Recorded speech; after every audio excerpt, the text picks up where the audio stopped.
Repentez-vous donc et convertissez-vous, pour que vos péchés soient effacés, afin que des temps de rafraîchissement viennent de la part du Seigneur. Acte 3, verset 19. Le message du troisième ange doit s'enfler jusqu'à déboucher dans un grand cri. Ne vous sentez pas libre de négliger le devoir actuel en vous imaginant que vous recevrez plus tard de riches bénédictions lors d'un réveil magnifique qui se produirait sans votre participation. C'est aujourd'hui que vous devez vous donner à Dieu, pour qu'il fasse de vous un vase d'honneur propre à son service. C'est aujourd'hui que vous devez vous donner à Dieu pour être vidé du moi, vidé de l'envie, de la jalousie, de tout mauvais soupçon, de l'esprit contestataire, de tout ce qui déshonore Dieu. C'est aujourd'hui que votre vase doit être purifié, préparé pour la rosée céleste, pour les ondées de la pluie de l'arrière-saison. Car cette pluie viendra et la bénédiction divine remplira chaque âme qui aura été purifiée de toute souillure.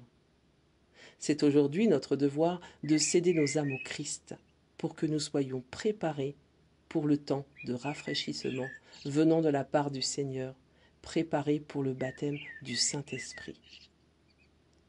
Dieu ne nous a pas révélé le temps où ce message parviendra à son terme, où expirera le temps de grâce. Notre devoir est de veiller, de travailler et d'attendre, et d'œuvrer sans cesse en faveur des âmes prêtes à périr. Il nous faut marcher continuellement dans les empreintes des pas de Jésus, travaillant en accord avec lui, dispensant ses dons comme des bons administrateurs de la grâce multiforme de Dieu.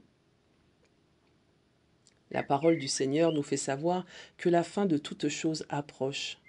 Elle déclare de la manière la plus explicite que chacun doit faire en sorte que la vérité soit implantée en son cœur pour qu'elle dirige la vie et sanctifie le caractère. L'Esprit de Dieu est à l'œuvre pour que la vérité de la parole inspirée soit gravée dans l'âme et que tous ceux qui font profession de suivre le Christ possèdent une sainte joie communicable à d'autres.